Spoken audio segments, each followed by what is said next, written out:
Welcome, resourceful agents and investors from across North America.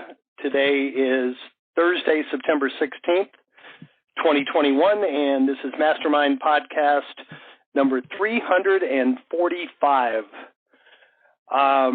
We've got a really good turnout. Again, just hit *6 and hit 1. We're looking for your success stories, your challenges, places you're getting stuck. Is Chuck on the call today? Chuck, you are there. Yes, sir. Yep. All right. Well, unless what you want to hear the four of us tell jokes, sing, and share our personal stories, somebody please hit *6 and then hit 1. We know a ton of you are listening to this on podcasts, and we got to get more of you to show up. I had 5 or 6 good success stories this week. I hope one of you is on the call. Again, *6 and hit 1.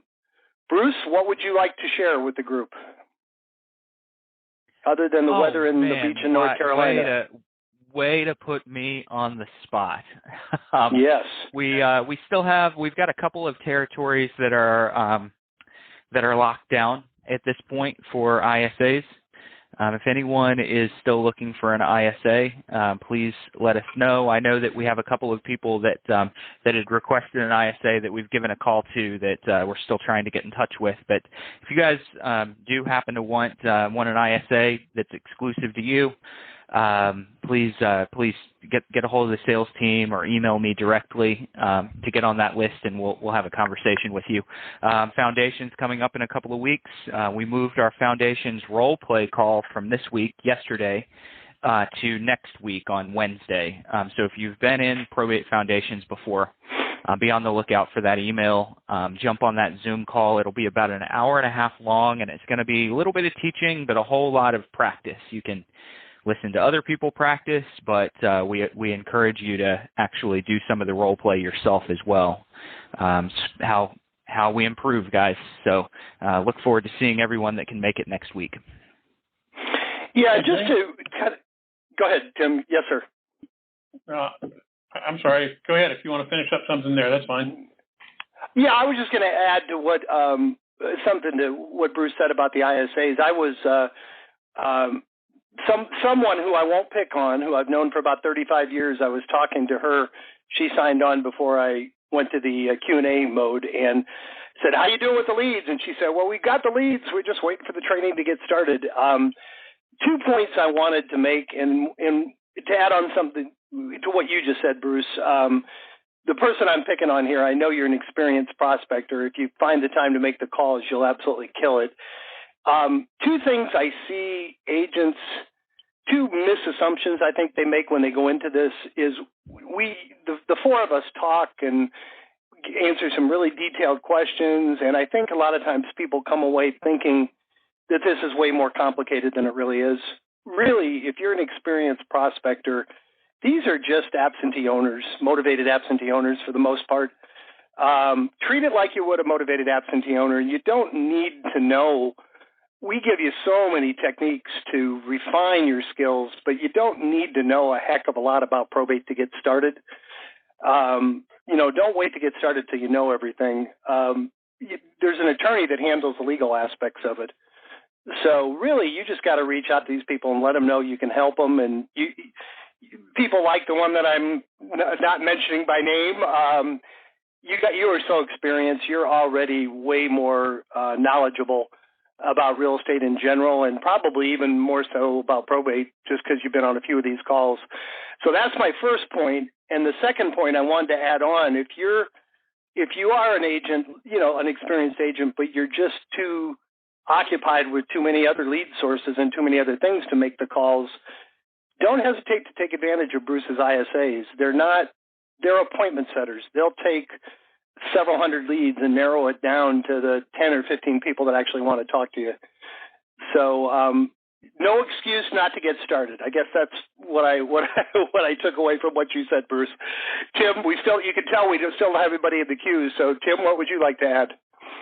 Well, I was simply going to bring everybody up to date. We've had a couple of questions over the last couple of weeks about, what's Chad up to these days, and I'll just share a few little tidbits of information about Chad right now. Chad is somewhere in the mountains in the Pacific Northwest. He's had some challenges with his mobile lifestyle.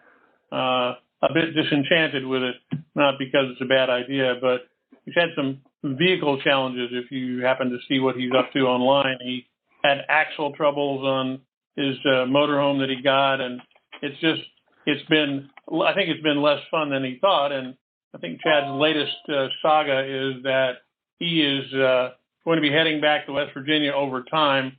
He's gradually migrating in that direction, and I think he's going to go back home and spend some time near his family and friends and kind of where he grew up. And he's got his eye on a piece of property near where his dad lives, mom and dad, and I think he's enjoying that. So we expect to, spend a little more time with Chad now that he may be getting back off the road in a month or two, and we'll keep you up to date on that, and he'll probably join us on a couple of these calls upcoming in the future. But some of you asked about him, and thought we'd let you know that. And he also told me that he's going to be working to revamp the digital version of Mastery a bit and get on that. But he's basically been enjoying the life of a vagabond for the last 2 or 3 months at least. And when last I spoke with him, he was camped out in the parking lot of a Cabela's somewhere in Montana, I think. I may be wrong about that, but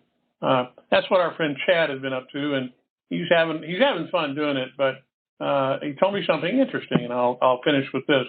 The Cabela's that he's at, for those of you who don't know, Cabela's is like Bass Pro, but the Cabela's out west all have stables, and literally people that come out there, if they're going to go hunting and stuff, oftentimes bring their horses. So at night, they literally have the ability to turn their horses out in the paddock and all that.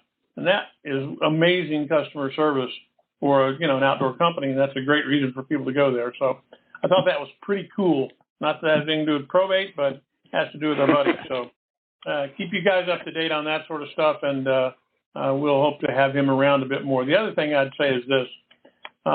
This is to your point, Jim, and all of that is that, you can wait all you want to get things done, and nobody's going to do this for you, and except us, of course, and we will. But as soon as you get squared away, get signed up, and get ready to roll, we're here to help you. And, we're here to get your mail going, and we're going to put some incentive programs in place to encourage you not only to get it going, but to get it on autopilot.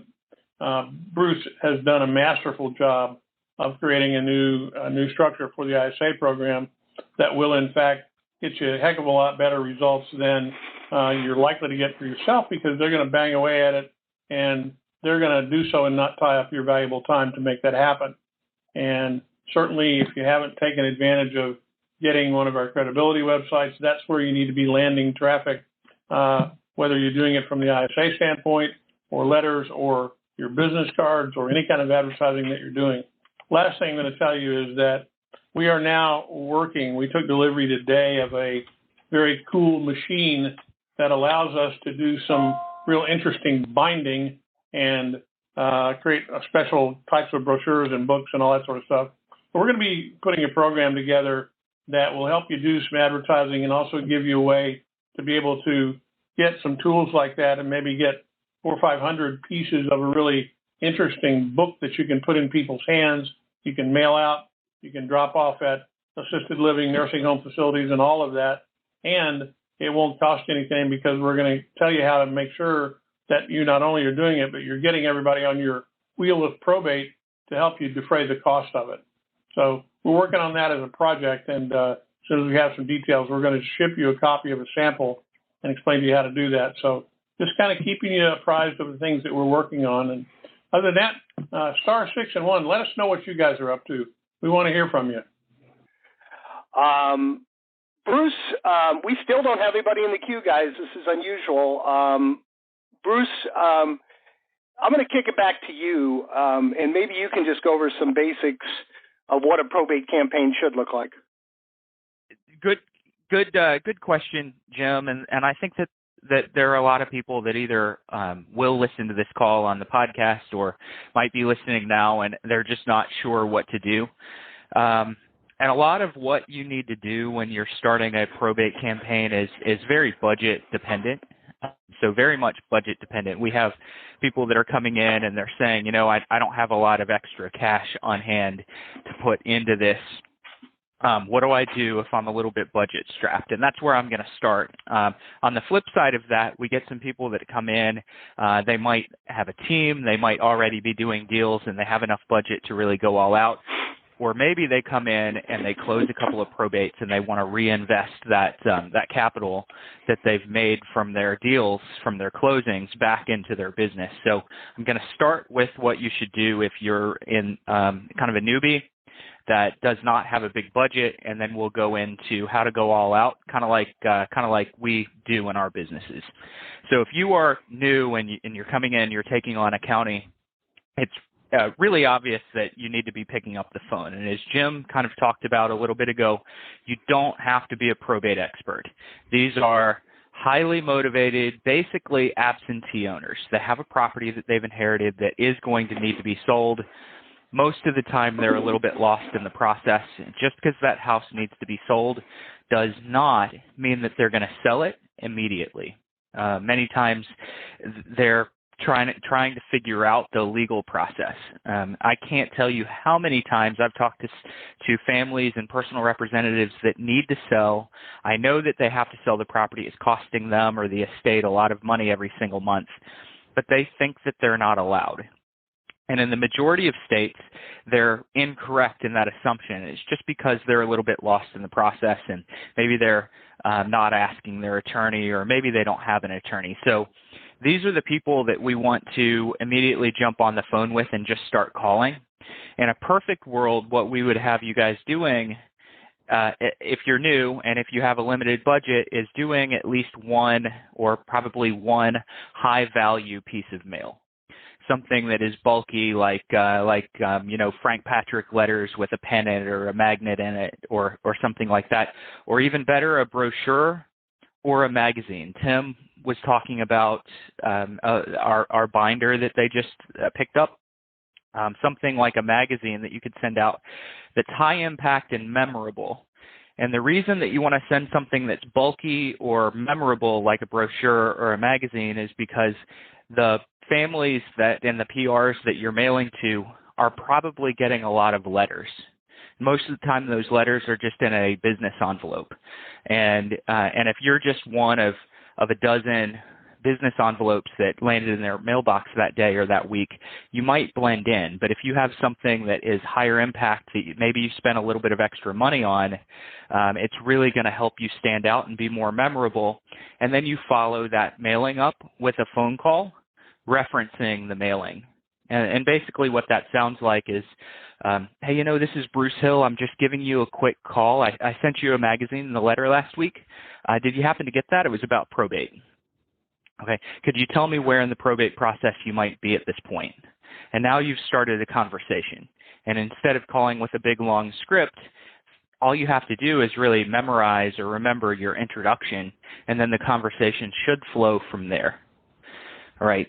Now, some people choose not to do mail. I would always do at least one high-value piece. Every now and then someone's not doing mail, and those people just need to get on the phones and call. And remember what I said a few minutes ago, that you're not calling once or twice, because a lot of families get stuck. They don't know what to do. They have a house to sell, but they don't know how to go about that. So many of these people, you're going to follow up for multiple months. Multiple months before you're going to necessarily get that listing or get that purchase. And if you're calling like your competitors do for a month or 2 months, maybe one or two times, you're not going to stand out.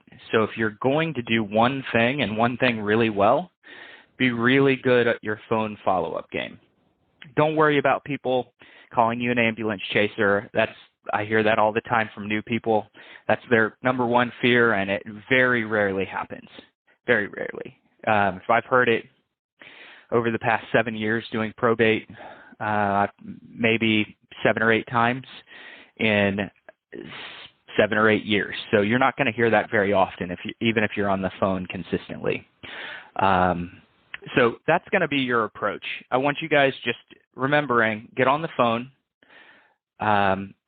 call at least once a month, and preferably call after that first high-value piece of mail goes out.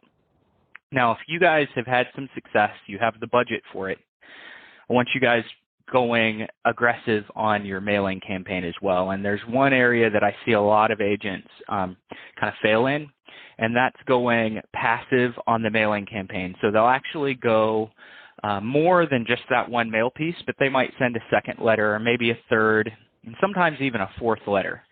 And our competitors in this probate space, or people that are educating in the probate space, are often teaching their people to send 3 letters followed by 3 phone calls. And for a long time, that's what we taught as well, 3 letters and 3 phone calls.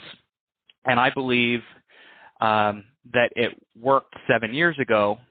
Today, in today's environment, unless you're in a little bit more of a rural county with less competition, in today's environment, that's kind of a recipe for wasting your time and money, because if the average family is not selling for about 4 to 6 months, you need to be there and be extremely relevant in 4 to 6 months.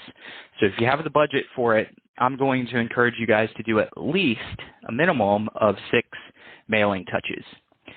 Still probably a brochure. You might want to mix a postcard or 2 in there, but do at least 6 mail touches, if not more. In my campaign, I'm usually doing between 9 and 11 mail touches over the course of a 6-month period, because I know that my competitors are going to drop off after 3 months, and then I'm going to be all alone communicating through my marketing and through my phone calls to these families that when my competitor drops off, they haven't even decided what to do with the house, or they haven't even gotten to the place where they're ready to sell yet. And I just have all that time, extra time, to be able to really drill in and refine my message, refine my marketing, and kind of establish myself as the long-standing, credible expert in the space. And that's where you're really going to separate yourself. I don't want Bruce, people this getting is great worried. stuff. Tim, I'm sorry, while you're talking about letters, Tim wanted to add something. See if I can interrupt you for just a second. Go ahead, Tim. No, please. Okay. I was just going to say anything like that you need to do in regard to a campaign. And what Bruce is describing literally is looking at your marketing as a campaign, not as a one-shot deal, or I tried this and it didn't work. I tried this and it didn't work, or I tried this and it did and it didn't. It's for want of a better term, this is a holistic approach. You've got to look at everything that you do and realize that it's everyone in any business in regard to direct response. It's a multi-touch business. It's being at the right place at the right time with the right mindset for your customers, and that'll make your phone ring. And whether that's putting out a bunch of letters, whether that's putting out, as Bruce referred to it, a high-value letter that is lumpy mail, which we certainly do all day long for lots of people.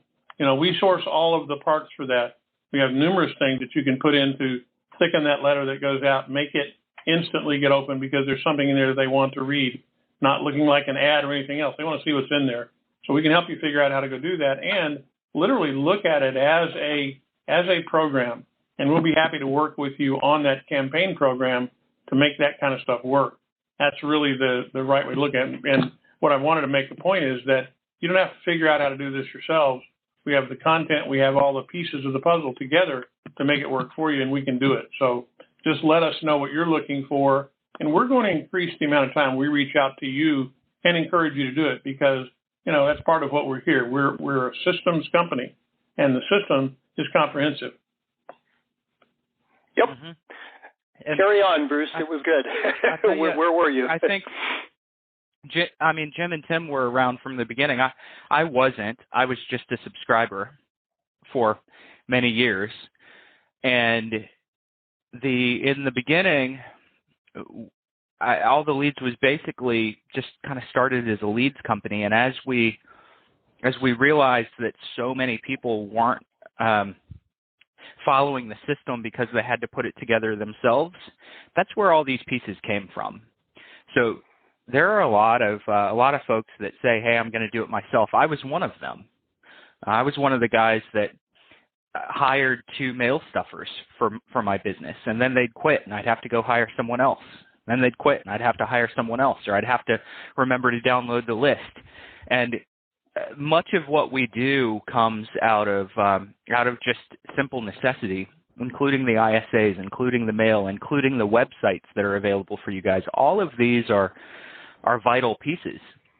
And Jim and Tim, you guys can please correct me, because not being behind the curtain of all the leads until maybe a year and a half or 2 years ago, maybe you started with a few of these, but it was always my understanding that these were added because they're vital pieces, and most subscribers, agents, and investors were not taking advantage of these, or not putting these pieces into play in their own business, because let's face it, we all get busy, especially if we're successful.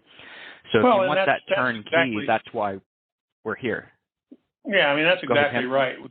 The whole point there was that when we started, we put some sample letters up that they could go use, and people, this was back in 2015, 2016, we had sample letters up that people could use, and they were good letters and great content and all that. And a few people would actually do it, but then their next question was, well, can you teach me how to do, a Microsoft mail merge so that I can get these out? And we put some notes up online and kind of explained how to go do it.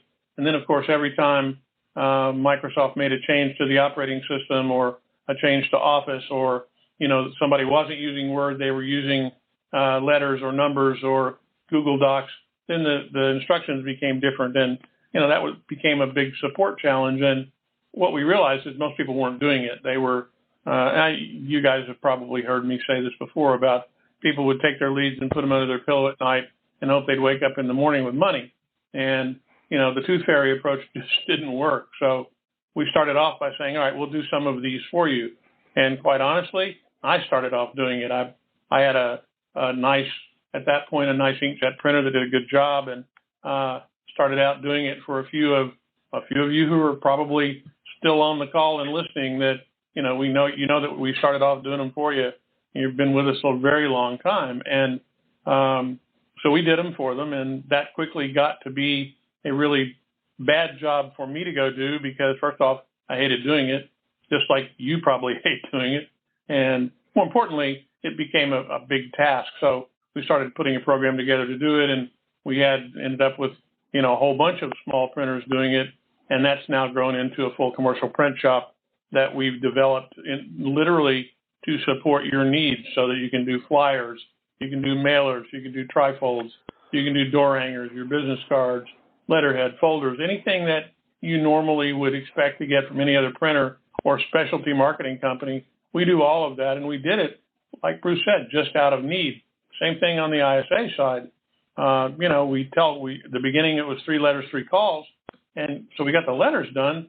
People weren't following up on the phone calls because they're too busy, or there's that challenge of not being really anxious to call somebody. Sometimes people are shy about doing outbound dialing, and so we tried to help get that done as well. That's where the initial ISA program came from. We contracted with an ISA group, then we brought the ISA in-house, kind of worked with it there, and we realized it became more of a project that we were doing in here than that we wanted to do, and asked Bruce to, take a look at doing it. And Bruce has developed a really solid program to make that happen. But everything is out of necessity. We do it because we know that you needed it to happen. Let me add one other little thing that's important to know. If we go back and we do this once a month for all of our customers, we go back and take a look and say, okay, who's been with us the longest, and who's doing what? And the people who have generally been with us the longest are people who actually are regularly doing their mail. They're doing it on autopilot. They have a website. They have ISA programs in place.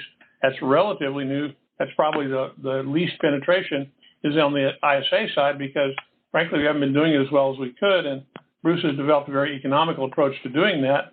And I think it works better than what we were doing initially. And so now I think we've got the opportunity to do it extremely well, and do it well for all of you. So I encourage you to take advantage of this program and put yourself on autopilot. Let us do the work for you.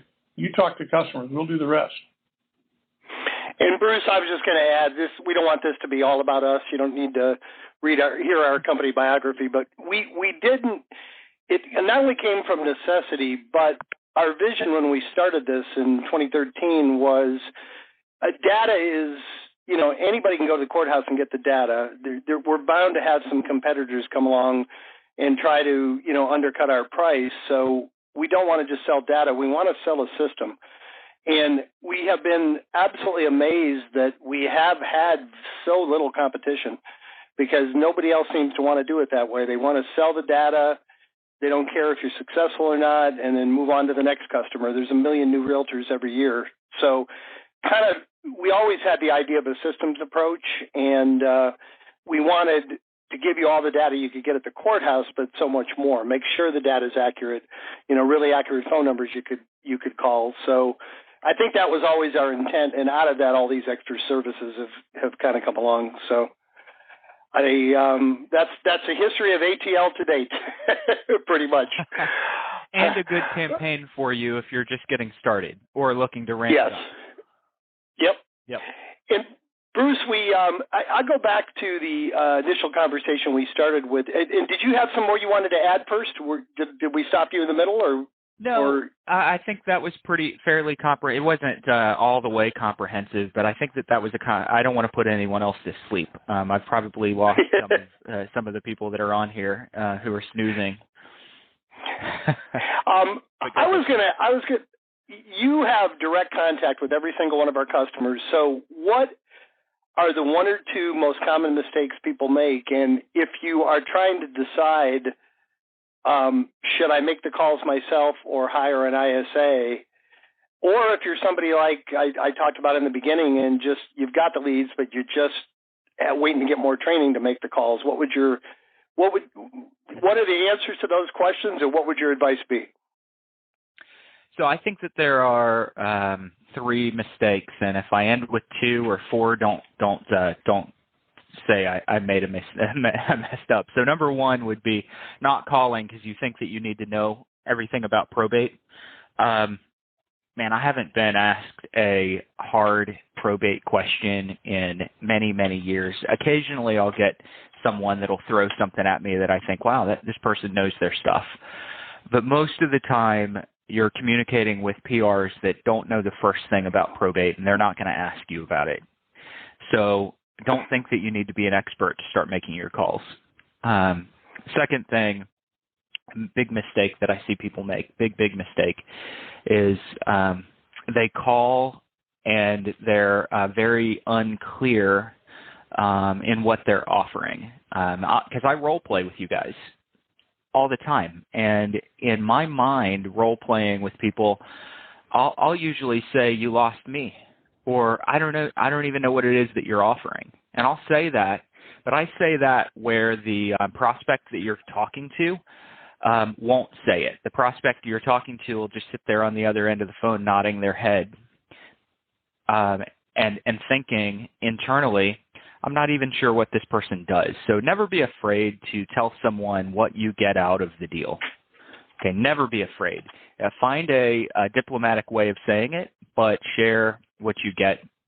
And then the third problem that I see people make is with mail, is they'll go too light on their mailing campaign, or they expect a single letter or two letters to generate an immediate series of phone calls with people ready to sell a house.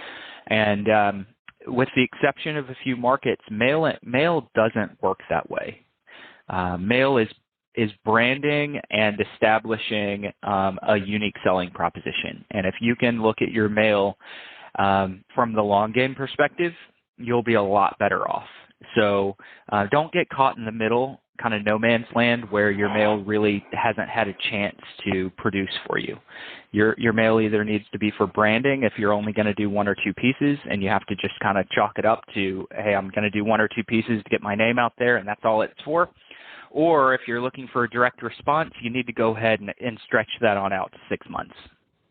Now, really fast, and I know we have some people on the queue. Sorry, Jim. You asked the last part of your question was what should someone be looking for if they were going to bring an ISA on, or if they were kind of considering an ISA. Number one is kind of how many leads you need. There are a lot of people that come to us and they either have way too many leads for the ISA that they're bringing on, or they have way too little. We can solve the too few of a leads problem. But basically, I like to tell people if you have 2,500 phone numbers, so that shakes out to around, well, really, let's say 2,000 phone numbers. That shakes out to an average of about 500 leads. You'll keep a 10-hour ISA ready and full for about a month, and by the time you get through that month of calls, they'll be able to go back and recycle and start calling those leads again. So for every 2,000 phone numbers you have, which if you're using our leads should be about 500 leads, that's enough to fill a 10-hour per week ISA's time. So every week they're calling for 10 hours on your behalf, which, by the way, to my knowledge, I don't think anyone else has ISAs available for 10 hours. If you're getting more leads than that, bump it to 20 hours or 40 hours. Those are our three categories. And then just make sure that your ISA kind of knows what they're offering, that they have a simple and easy to understand USP, and they just pick the phone up, and whittle your leads down for you. Now, I would rather all of our subscribers be making their own calls. I know that's not going to happen. If you want to role play and you want to learn how to make your own calls, get with me or jump on our role play calls, or at least foundations class to educate yourself and get more comfortable making those calls yourself. Because even though the ISA program is a company that we have as a for-profit part of our company, we still would rather teach you guys how to be better prospectors, even if you're doing it in conjunction with an ISA.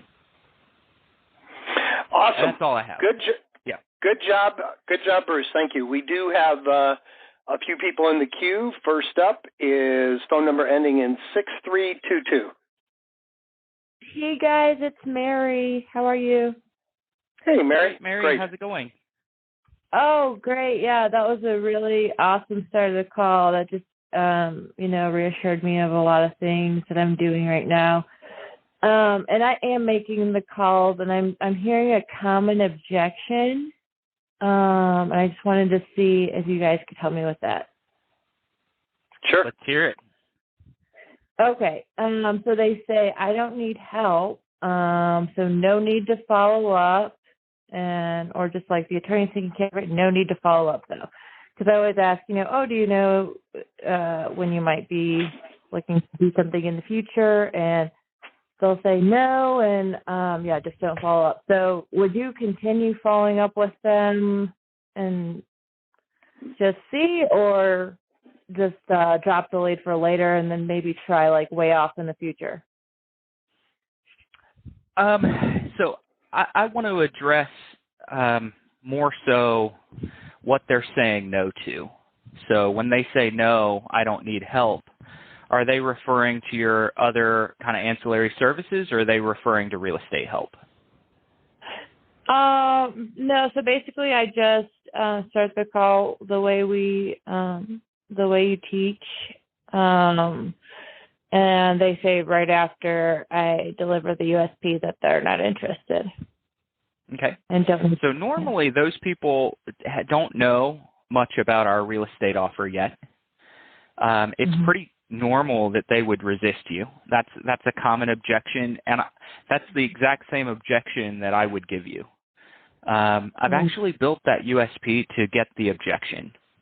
So at this point, before you ask if you can follow up, I want you to go ahead and reframe them, or what Never Split the Difference, his name just slipped my mind, would call labeling. So I want you to take their I don't need anything answer, and I want you to rephrase it into something that you can live with, which I've found is normally better to say, it sounds to me like you weren't looking for help today. Because I can do something with I'm not looking for help today. I can't do anything with I never need help. Those are two totally different answers. So I'm going to rephrase it and get them to agree with my new position, my new frame. Sounds like you aren't looking for help today. And then just in case that changes in the future, do you mind if I follow up? To which you are getting a no. they're saying no to you on the can I follow up, right? Yep, Okay. they're saying no. So what I want to do if I'm going to ask them a question that they're likely to say no to is I want to use a question stack, which is basically sandwiching two questions together and ending with a question that they're more likely to say yes to. So now I'm kind of getting them to agree to both questions, but their mind is focused on that last question because they can't really multitask in their mind. So I'm going to say, do you mind if I keep in touch? Can I give you my name and number? Two questions. And I want their mind to kind of focus on the can I give you my name and number? At that point, they're probably you're most likely going to lose everyone. Like they're just going to quit telling you no, you can't follow up because everyone will say, yeah, you can give me your name and number. They have no intention of actually calling you. They're not going to keep it. They might not even be writing it down, but at least you're getting a yes. All right. So that should eliminate the people saying, hey, don't follow up. At that point, are you using the foundations approach where we pivot to real estate, or are you just kind of letting the call drop at that point? Yeah, I just kind of let it drop at that point. Okay. So once you get a yes and you actually give your phone number, without taking much of a breath, say, hey, you know what, I really appreciate your time. And before I let you go, do you mind if I ask? So I really appreciate your time. And before I let you go, do you mind if I ask? And then I want you to ask a real estate question. So it sounds something like this. Down the road, when probate's done, is your family leaning toward holding on to the real estate that is in the estate? Or are you guys thinking about selling that? Now we're kind of getting to the heart of what we really wanted with the conversation. But we've kind of gone in the back door after validating any resistance that they want to give. And that'll probably get you deeper into the conversation. They might open up there. They might not. Worst case scenario, they say, no, we're not going to sell, or they say, we don't have real estate. That's worst case scenario, and that's not a bad answer at all. Now you know who you definitely don't need to follow up with in the future. So that's the general approach that you want to take is reframe that objection into something that you can live with. You're not reframing it into something that's perfect for you today. You're reframing it into something that that's a better version of the objection that they gave you. Question stack by asking if you can keep in touch, and then can I give you my name and number, and then just do a pivot over to the real estate question, kind of like a Columbo approach, where you're before I let you go, and then ask your real estate question. And if they say no, you know who not to follow up with. Okay, so if they say no, you just definitely don't follow up with them then. You can. I mean, you certainly can. It depends whether you're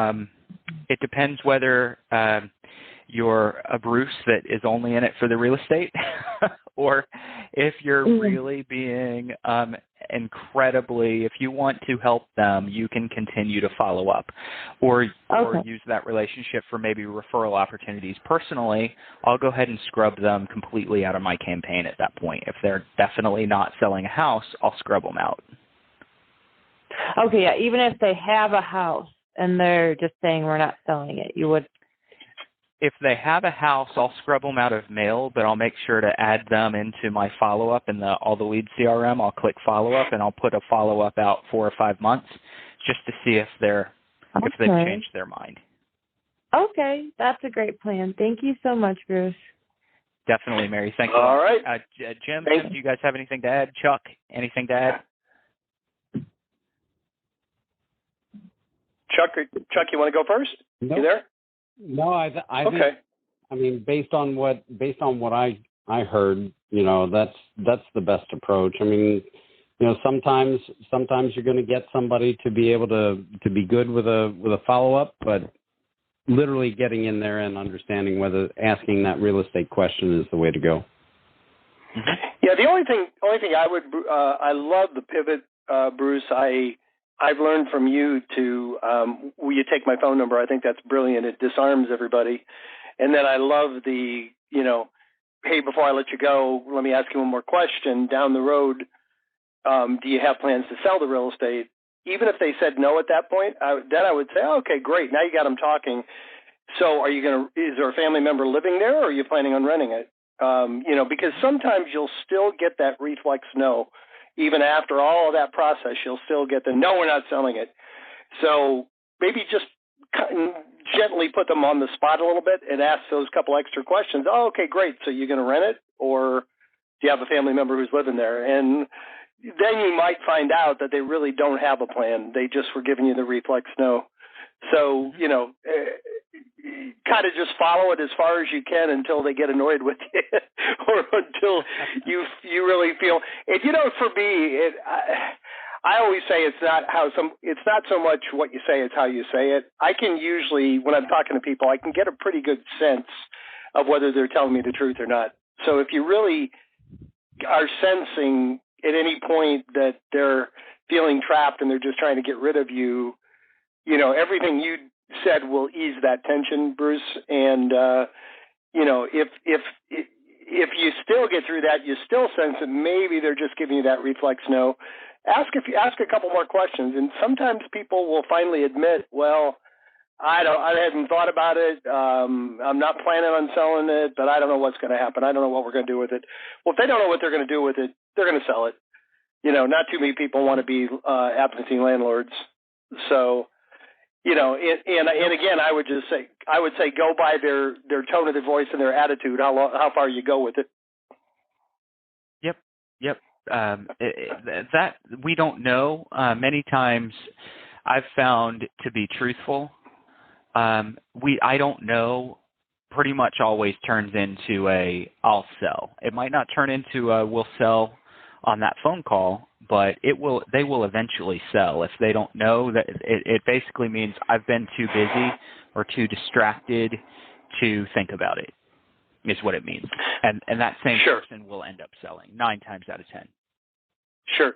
The classic example, if you're a guy, you need to buy a suit for a wedding or something, you go into a suit store and you walk up and the salesman says, can I help you? First thing you say, and if you're shopping anywhere, is, no, I'm just looking. Well, what are you there for? People love to buy, but they hate to be sold. So take that pressure off as much as you can. Let them know, they have your permission to say no, but keep the conversation going. If you kind of just keep that in the back of your mind as a general attitude, I don't think you need to think quite as much about exactly what to say or how to say it. It'll just be part of the conversation. It'll come to you. All right. Well, good stuff, guys. We have someone else in the queue, and he is I don't mean chronologically, but endurance-wise, he's an old pro. He's been with us a long time. Next up is William, 2729. You're up next. Hey. Morning, gentlemen. Thank you for your time. And I'm calling from Michigan, and I have a couple quick questions. Number one, Bruce was mentioning that to continue on beyond 4 or 5 mailings. I think it's a good point. That's probably something I should consider switching over. In so doing, let's say I jump up to a 10 or an 11 as far as mailings and contacts. I send out a trifold and also a booklet. And that's usually like my third one. Where would you suggest, let's say I have 11 touch points, to mail the booklet and the trifold? Yeah. Booklet would generally go number 1 for me. Trifold would also go into the beginning of a campaign. Okay, then I'm doing it wrong. I think that if you're going to give some really high-value pieces, it needs to be in the beginning when you have competitors that you need to stand out against. That's just my philosophy, and I'm not saying it's right. As these guys probably are sick of watching, is I change things around all the time. So next month I might be doing a trifold at the end of a campaign, but for now I believe that that those need to get weighted into the front. And then if I'm going with an 11-touch campaign or 10-touch campaign, I'm probably going to start to alternate postcards, a couple of postcards, and mix those with the letters as well. So you might only be adding 2 letters or 3 letters, but you're probably also adding 3 postcards as well. And those are really just brand touches to keep your name relevant. Okay, that sounds great. And then Tim, I think Tim had something on that as well. Yeah, I just wanted to chime in on that too, which is that the one thing that oftentimes people make a mistake in doing in regard to branding is remember that, while, we don't want to, a lot of people say, oh, it's dirty little secret of direct mail that a lot of it just gets thrown away. That's true, it does. But here's the reality. What you want to make sure of is that there is something on whatever it is that they're going to see that will stick in their head that it's you. And what I mean by that is if you're doing something that you're trying to market your name and either that or your business name or your website or your picture, make sure that you've got at least one element in everything that you put out that is common so that you're at least making that brand impression. And I'll just use a simple example. Everything that IBM used to send out always had the IBM logo on it. Now, they would do all kinds of crazy stuff, but they always made sure that generally in the top left-hand corner of anything you ever got from them had the blue IBM logo on it. Same thing is true from most automobile manufacturers. They put that logo up there so that you at least know what the source of that message is. And as you're trying to build branding identity, you're trying to develop an identity in that customer's mind, and you're doing it on a one-to-one deal. You got one thing in their hand. Make sure everything you've got puts at least one element that is in common between all of them, whether it's a postcard, a letter, a piece of lumpy mail, anything else that you're doing, your trifold, and do it if you're going to do a trifold early, which I agree with what Bruce said. When you come back again later on, you can also do another trifold, but make sure that it's a bit different, but it still has that common element. But it could be, it could be a what are you waiting for? It could be a, have you made a decision? Or it could be something that, 6 months out. It's not awful to put humor into something. I know I talked to you a while back about a house you may have had and, had a funny story or whatever. Right. There are lots of different ways you can deliver things, but be interrupting. As you hit 6 months, you want to be interrupting. You want to make sure you get their attention. Be more overt. Okay. Mm-hmm. Agreed. No, I like that idea, and I hadn't done it that way, so I think that's definitely, I'll change that up and put it out in the beginning. The statement Bruce made about increasing the inventory that we have, is that accomplished by just adding another territory or by some other means? Tim? Oh, I thought he was asking you. Yeah, I mean, obviously. Oh, yeah. I mean, it would be territory, but Tim can speak to that. Yeah.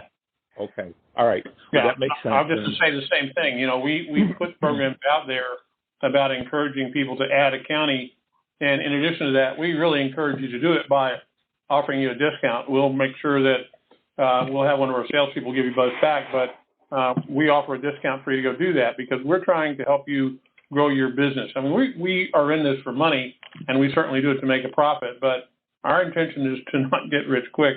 We want to keep you around, keep you being successful, and we have people who have been with us a long time who have 6 and 7 counties, and they're using it to do selective marketing. They do exactly what we talked about. They're doing a pretty substantial penetrating direct mail program. They get good responses back to that, but there's enough out there on the street that they get enough to work with, and their callers are sifting it out for them as well.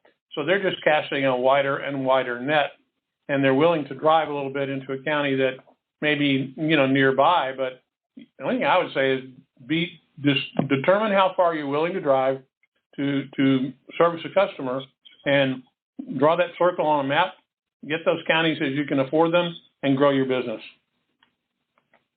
Okay. No, that makes a lot of sense. And 2 quick comments. I have a client now that I approached initially about listing the property, and I said, if you need the money quickly, obviously we can discuss the whole area of the cash out. I can close in 3 to 4 days. You have your money in hand. I gave him a number because I already had that in mind before I did the presentation, what I would offer in cash. I had the comps in my briefcase or my little portfolio bag. And he said, well, that's like almost a $15,000, $17,000 difference. I said, well, yes, it is. I said, but I have to allow enough money in there for me to come in and repaint, change the carpeting, put vinyl in. I said, because that's what the young buyers are going to want on an entry-level property.